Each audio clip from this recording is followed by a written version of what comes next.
Hi, it's Paige Hamilton from Helmet. You're watching AMBY. Hey everyone, it's Leisha from AMBY, and I would like to welcome you to our interview with Paige from Helmet. Hello. Hi, Alicia. How you doing? I'm good. How are you doing? I'm doing well. Thank you very much. We were just commenting on the glorious Toronto weather today. It is so beautiful, and the sun is shining. I'm very happy about that. No toques and scarves, or whatever the hell you call them. Toques is right. You nailed that Canadian term. Somebody asked me how to spell it last night, and I was like, "Oh, come on, man!" It's like I tried 3 times and I missed. So, oh well. Have you thought of it since then, or looked it up? Or was No, just like, I've nope, not. can't do No, it? I was like, yeah. After a couple of scotches, I forgot about it. So. Well, I just want to kick things off by discussing Dead to the World, first record release in 6 years. Congratulations. Thanks. How's it feel to finally unleash new music? Oh, it's been really fun. Really fun. We're playing about. We've worked on about 6 or 7 of the songs live, and there's always, when you have new stuff, new material to kind of work out for the live situation, it's a little tricky, because it's one thing to write it and sing it and play it in the studio, and then you have to kind of do this 2 things at the same time, and then get cool sounds. So it's been really satisfying. I needed a little time away from it, I think, so that's why it took so long. And everybody's like, what have you been doing? How come it took so long? And then I had to think about it for a minute. I did score 5 movies, and I've been doing clinics with kids up in Southern Oregon where I grew up. And touring? Yeah, well, Helmet toured on the Betty. We did Meantime tour, 20th anniversary tour, then a Betty 20th anniversary tour. And no, there will not be an Aftertaste 20th anniversary tour. 2 of those is enough. So we did Europe and Australia and Japan and the U.S. a couple of times with all that. And then I got involved with the Brit Festival in Southern Oregon, which is just near where I grew up. They have an orchestra. It's about a 100-year-old classical festival, and I played 2 concerts with them last year. One was as a soloist for this Mason Bates piece called Mothership, which was really incredible. And then I did the Leonard Bernstein concert as just a member of the orchestra, a guitarist.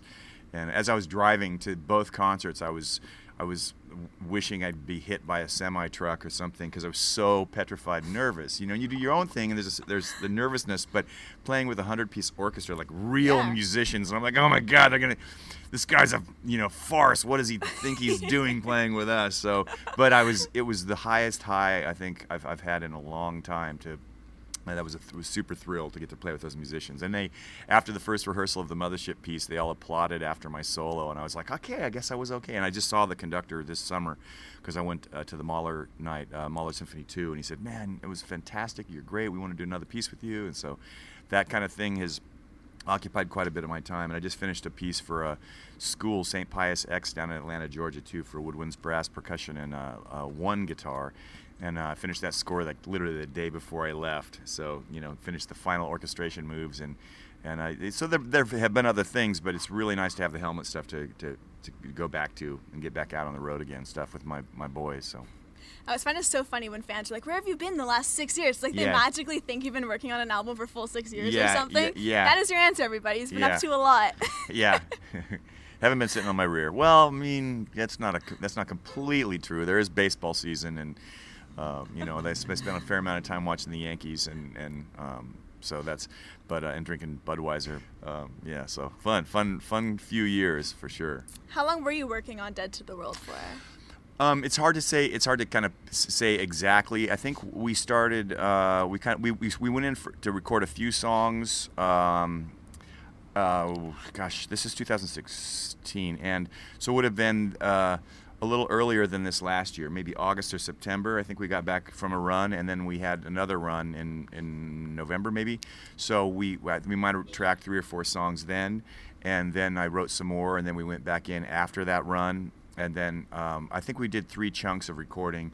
One song we re-recorded, the song Die Alone. I just wasn't happy with the way it turned out with the arrangement, and so we redid that one, and I'm really happy with it now.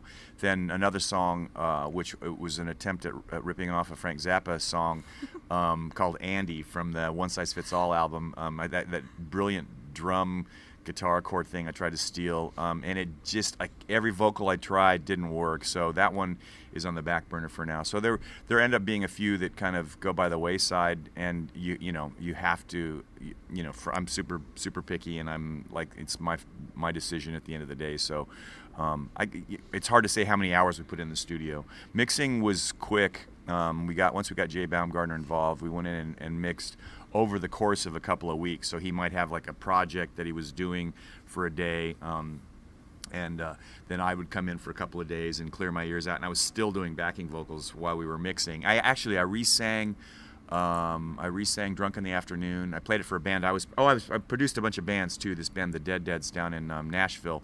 And I ran it by the singer. I'm like, listen to this vocal. And she's like, it's really good. It's 80%. So I said, you're right. So I recut Drunk in the Afternoon. And then Jay, the mixer, I had done a couple vocals in Oregon with my friend who has a studio up in my hometown, Doug Hill. And he said, we did several mixes of Bad News, and he said, I can't get the vocal delay right, and we didn't put any compression on it when we tracked it. So he said, how do you feel about retracking it? So he has a studio engineer kid that works at NRG for him, and I went in with it, without, instead of our gear, we had like $12,000 mic and a $6,000 mic pre at NRG, and I was like, this is nice, and re-sang that in about an hour, the whole lead vocal on that one, and it was just a matter of like sort of degrees of getting the feel right emotionally, because sometimes you can oversing and make it all about, because since we're not like a Cookie Monster band, and we're not like, there's no, break it down into the rap section or the whisper section, it's really sensitive, and then put like 6 tracks of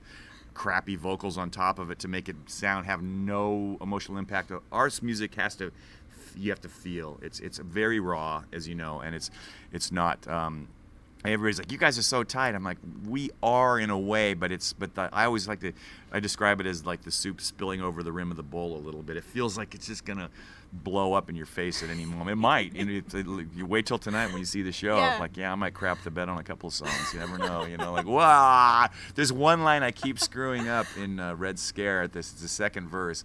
I'm like, wow, because I can't remember the first word of the line, and it's all this air I breathe is contaminated, and it's just all, but I keep screwing that. So far, the 2 shows we've done of the new song, so, and we don't have the benefit of the Guns N' Roses teleprompters, so, with our 4 semi-trucks loaded full of gear, but it's maybe tonight's the night. Yeah. No, I'm not gonna do. We're getting more, and I'm feeling like I'm getting the calluses on my throat again, so I'm getting my gravel is feeling really good. It's weird. It's a weird way. I mean, because I don't have like a classically trained voice. I learned to sing at CBGB's, screaming over the top of these loud assholes in my band. I'm like, and I love the way it felt, but it's brutal singing wise. People don't realize what a toll it takes. And we did Strappin' On at with Wharton Tears down in his basement, Fun City in New York. He was like he's tracked everyone from Nick Cave to Jay from Dinosaur and Sonic Youth and Blues Explosion guys. He said you're definitely the loudest singer, because he's like, I gotta squash your vocals because I have a really, I guess, strong diaphragm. I think that's how I generate the overdrive on my vocal cords somehow. It's a weird freakish nature thing, but it takes a couple of days of shows to kind of get it going again. A few Bobby Brady vocal cracks, It's time to change. Whoops, no, that wasn't it. So it's fun. Yeah, it's a good time. I love how you brought up the Cookie Monster point, because I feel like I've thought of that term a lot of times. I've never heard someone else say it that I've interviewed. Well, there's so many bands that are so that have some cool music, and then the singer comes in and he's just doing this. It's all like this monotone thing, and it's cool. I saw Napalm Death at CBGB's like a million years ago, and they were like the first band that I remember doing it. But their thing was so cool, like it just worked, because I'd never heard it before. Yeah. Then it became like, this is a shtick with other bands, and so like, we can do Napalm Death, and it's like, it's cool as an effect every once in a while, but to me, to have that be the entire range of your emotional output, your vocal output, gets a little bit tedious. I mean, just my opinion. I mean, I'm an old curmudgeon, so what do I know? Kids love it. You're now taking this new record out on the road. As we mentioned, you're here in Toronto tonight, but with 8 records now under your belt, do you find it difficult putting a set list together? It's slow right now because I'm trying to figure out how songs work together, and we had the same the guys knew the same 70 songs for the last 6 years. So I would go like, See You Dead goes really well into Ironhead if you leave the ending open, or this song goes into this song, and so I was able to, and we know pretty much all the albums, Strappin' On Meantime, Betty, Aftertaste. Seeing Eye Dog, we don't do a couple of songs on there because one is in a drop B. It's a weird tuning. It requires another guitar, and I did like 95 tracks on it with strings and stuff. That's L.A. Water. We're learning. My intention is to learn this entire album, and we only have a few songs that we haven't tried to play yet. And those are. It's mostly on me, because there are guitar effects and things I do. I did a wall of guitars on Life or Death, the slow thing. So the basic kind of concept behind the album, I was absolutely honored to get to play guitar with David Bowie in '99 on the Hours tour, and he was a huge influence on me musically. And Scary Monsters is one of Scary Monsters is a template for music as far as I'm concerned. It's one of the great albums. I mean, between 69 and 80, he had all masterpieces, but that particular album for me, so it starts with It's No Game and ends with It's No Game Part 2, a slower version. And so the idea, Life or Death, was the album starts with Life or Death, and then Slow Life or Death is the end of the albums. And there were things that I that kind of was inspired by the album cover. It doesn't seem obvious to everyone, but I had this idea of red sand. There's a song called Red Sails on Lodger, which is right below Scary Monsters for me. We designed a glove. These guys designed a glove with primary color lights on my fingertips, copper wire in the here that would trigger. The lights would light up because they were running voltage through my strings. So we did the photographic artwork that's really cool. So the covers will be out of that. It's really beautiful. All I did was play guitar and go like, yeah, I like this one. So I work with this great artist, Ravi Dosage, and another guy, Corey Danziger, in Los Angeles. And anyway, so those things, and the album cover, so this red sand thing, like Red Sails in the Sunset, Nat King Cole, and Bowie has a song called Red Sails on Lodger. And that, I was sort of thinking about what that implies, and red. And I became obsessed with this red sand thing. So I found all these desert pictures, this red sand, and sent them to Richard De Silva, who did the artwork in Australia. And I wanted red sand, blue sky, and white clouds because it's the American flag. And then this soul stumbling through the desert. And I think it's just beautiful artwork, and it kind of, I feel like the whole thing this time is turned out the way I want it to, And so yeah, it's been fun. We'll see. Just going back to the Bowie session for a second, so I read a whole interview where you talked about Bowie and just how much he meant to you and that experience meant. Yeah. Were you just a nervous wreck walking into that? Yes. He phoned me after a night of debauchery. I left my wife a couple of weeks earlier and was staying at my manager's apartment in New York, sleeping on the futon, and I stumbled home to their place at about 3 or 4 in the afternoon after I'd been out the entire night that long, and it was just I was like, today's the day I'm gonna quit smoking. You always, after like about 36 days of partying or whatever I did after I left my wife. I know that because my friend's birthday said, we went out on my birthday, was the first night you left Mio, and we've been out 36 nights in a row. I'm like, yeah, that's a pretty good run. And not bad. And I'm talking about like stumbling through Tribeca at dawn and the Rats in Chinatown, and like every night was like that. So everybody was trying to reach me, business manager, assistants, all these people that in New York, and David Bowie was going to call me. So he phoned at 5 on the nose. I said, well, I got to go get some cigarettes then, because I'm like, I'll be a nervous wreck. And so I got some smokes. And at 5 he called, and we met the next morning at the studio. And I was very excited, very nervous. I didn't know the amount of work that would be. I didn't know exactly what he had in mind. He wanted me to play lead guitar, and that was it. And he gave me a list of 30 songs, and I had to learn 30 songs in 2 weeks. And then we did some TV stuff, but the first actual live show was Wembley Stadium, and it was the Net Aid concert, which was Wembley holds 3 times the amount of people that my hometown is comprised of, and it was being broadcast to 1 billion people, so no pressure. No pressure at all. Yeah, and like Mick Jagger and Jerry Hall and Naman were standing about where you were on stage, right where I was, and so I was like, yeah, this is kind of cool. But I was kind of, Bowie called me his quiet. He's like, Pagey's my quiet one, and he also called me Hangover Hamilton because I was the only one drinking on the tour.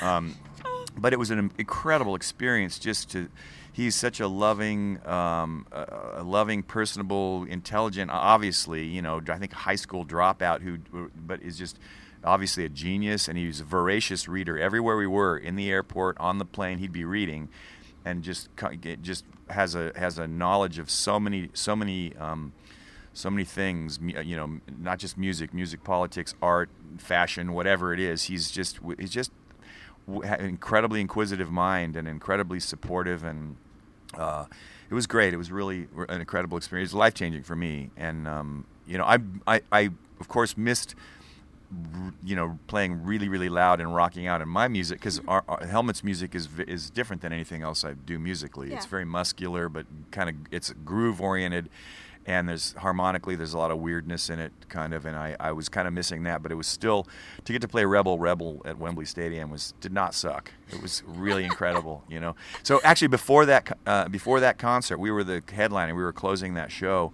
I was standing having a cigarette with David backstage, and they were singing along to ABBA, the stadium, while they were setting our gear up, and he was really nervous. I mean, it was the first thing he'd done in a while, and a billion people are going to see this right now. David Bowie headlining and singing, and it's not about me, it's about that guy. And I knew that, you know, like it's like in the band. Sometimes the band guys, I think they would feel like they weren't getting enough recognition or whatever. And for me, it was like, I am just honored to be standing next to him on stage and playing his amazing music. And so we were smoking, and I just remember I felt like I was kind of trying to make him relax. I said, yeah, it's going to be kind of hard to top ABBA. I don't know, man. Good luck, you know. And he was laughing and stuff. So it was pretty cool. He was just a really, really beautiful human being, and it's heartening to know that someone that's that influential and amazing as a singer and as a lyricist and as a songwriter, and you know could be so great, just such a person that you could hang out with. I ate Chinese food with him. We came to do the Much Music Awards in Canada, and it was just the four of us: Gail, Sterling, myself, and David, and so we were at LaGuardia Airport, and it was taking the night flight up here or whatever, and I went to the crappy Chinese restaurant at LaGuardia, and then Bowie comes from behind me, and he says he got the same crappy Chinese food, so we sat down and ate crappy Chinese food at LaGuardia together. I'm like, this is kind of odd. Cool. Yeah, I know. And his hair was long at the time. He was wearing a trench coat, and he was just so cool. He's a lefty, you know. So we're just in there, just a couple of musicians having Chinese food at LaGuardia Airport. And, you know, it's so funny. He'd be very unsuspecting, because he would always sit with his back to the room, you know, to keep for his privacy. And sometimes people would still, like, come Montreal, someone came barging in, like surprised they didn't elbow him out of the way when they're cramming a napkin in front of him to sign it. You know, he's eating, like, you know, oh excuse me. You know, it's like, I was sitting across from him when I saw it. I was like, what a dick. Yeah. This guy is such a rude, who does that? Let the man eat, you know. But he was very gracious, you know, to people, and yeah, just incredible. And I'll tell you, the first day when I met him, I met him in the studio. We talked about stuff. He gave me a song. I learned like 15 songs the first week, and then my first day was just he and I, sitting on, you know, bar stools at the rehearsal space. And I can't remember what we played, Changes or something. And I'm sitting and I start the song, just guitar and vocal, and this voice comes out of the monitor, and I was like, fucking shit, are you kidding me? Like, I'm playing Changes with Bowie right now. Like, I'm just, you try not to freak out, you know, but just like, wow, like, what a voice. And it just sounds incredible still, you know. I mean, up until he stopped touring, he still just sounded amazing, you know. I mean, incredible. Great. Yeah, great time. The stories are amazing. That make me like smiling from ear to ear. That's incredible. Yeah, it was a great. I was crushed when he passed. I didn't know that he was as sick as he was, and we had done the cover of Move On, and I had finished the lead vocal before Christmas, and the song was mostly done, but I hadn't done all the backing vocals. And if you ever listen to the song, there's a kind of a Bowie choir. And it's just these layers that overlap, this genius vocal arrangement, and so I hadn't finished that, and I was going to sing. I don't think I'd done the acoustic guitar yet or the piano, so I wanted to stay fairly true to the arrangement, just with my stupid voice instead of his amazing voice. And then we extended the sharp 9-chord outro, and I wailed on some altered dominant scales shit, you know, that was pretty, you know, that they didn't have on there. It's just so much fun. I love just like ripping on those kind of weird chords. But he I was going to send it to him, and just as a you know an homage to, because I don't think people are. It's not, the song wasn't a big hit, and it's always been one of my all-time favorite Bowie songs. It's just so emotional and so beautiful the way there's only 2 choruses, and the first chorus comes in at this range, and the second chorus comes in like, you know, it's at a much more intense level. You know, it hops up the chord. It's just beautiful, really a masterpiece of a song. And I read about it that it was him in the studio. They had made Low and Heroes, and they were working on Lodger, and he had all the young dudes on tape, and he put the tape on backwards. A song he wrote for Mott the Hoople, and so the chord it's supposed to be those chords backwards. That's why it's a little weird. It's like 1 4 1 4 1 5 1 dun, dun. It's just a strange pattern. It's like only Bowie would think of that. And it's like, and that's what I heard. I don't know if that's, or it's what I read. I don't know if that's true, but he probably told that story. You know, who knows? And so I take it to be the truth. You know, it was cool, super cool song. It's amazing.